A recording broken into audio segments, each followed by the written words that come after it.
Hello guys! Welcome back to my YouTube channel! So guys, ayan, nasa boarding house po ako dito po sa Sorsogon, sa bago ko pong boarding house. So ayan guys, kung nakikita nyo po, may aso po dyan na black na nasa gilid po. So ayan po guys is retriever basta yun guys. Retriever daw po yan na aso, bigay lang po yan sa akin. Basta yun, secret lang po muna. So ayan guys, naghuhugas po ako ng plato kasi kakatapos ko pa lang po dyan kumain at kakatapos ko lang din po magpakain dyan kay Tokyo. So, Tokyo po yung name niya. Gusto ko din po mag-thank you kay Tita Crisilda and kay Tita Agnes po. Thank you po dahil nabigyan din po nila ako ng pangbili ko dyan sa boarding house ng bigas at pang-ulam po. So, thank you so much po and God bless po. So, bali guys, kaya po ako nasa boarding house kasi naghahanap po ako ng bagong work. Dahil nag-resign na po ako doon sa dati kong trabaho, personal problem lang po yun. So, di ko na po siya pwede ikwento po. Pero, ang nasabi ko po doon is, lilipat ako ng Laguna noon. Basta nasabi ko na po yun sa vlog ko po. So, ayan guys, tapos na po ako maghugas. So, ayan guys, kakain po ako dyan ng mais. Yan, binili ko po yan sa labas. Bali po pala guys, si Tokyo is 3 months na. 3 months na po siya. Kung may nagtatanong po kung nasaan ako, andito pa din po ako sa Sorsogon City. Hindi po ako nakaalis nga po dahil na hospital po ako. Ayun nga po yung sa kwento ko, na hospital ako, nagkasakit.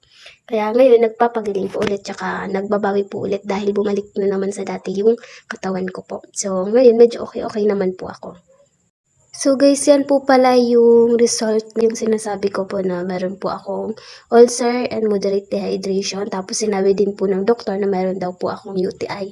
Meron daw pong nana yung ihi ko.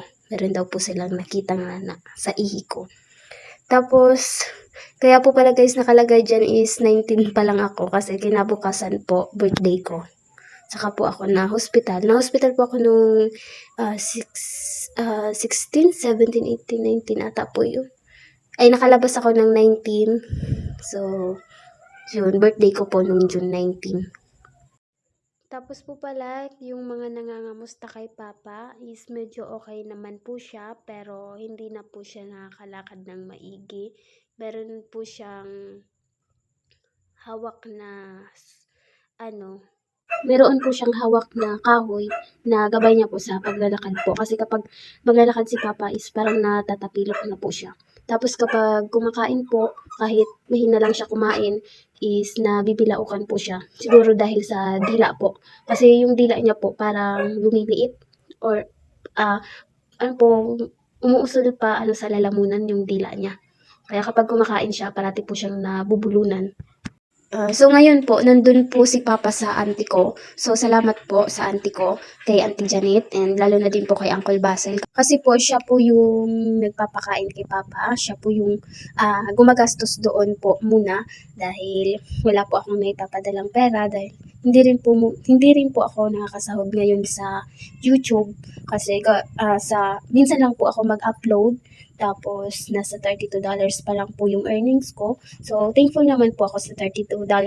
Pero, hindi pa po siya sa ngayon makakash out kasi kailangan po ng $100 or sana mag plus $100 pa po para makapadala kay Papa at makabayad din po ng mga utang ko.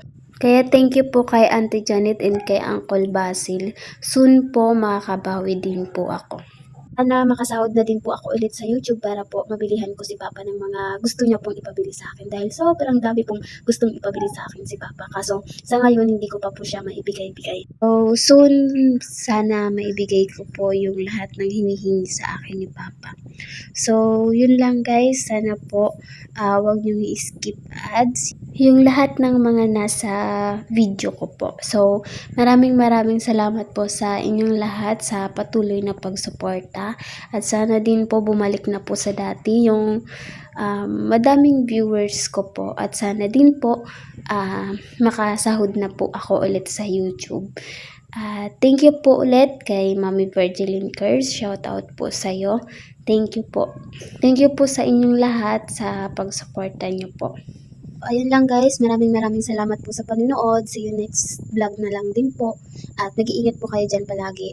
And parati lang po tayong mag-pray kung ano man po yung hamon natin sa buhay. So thank you guys. Bye-bye.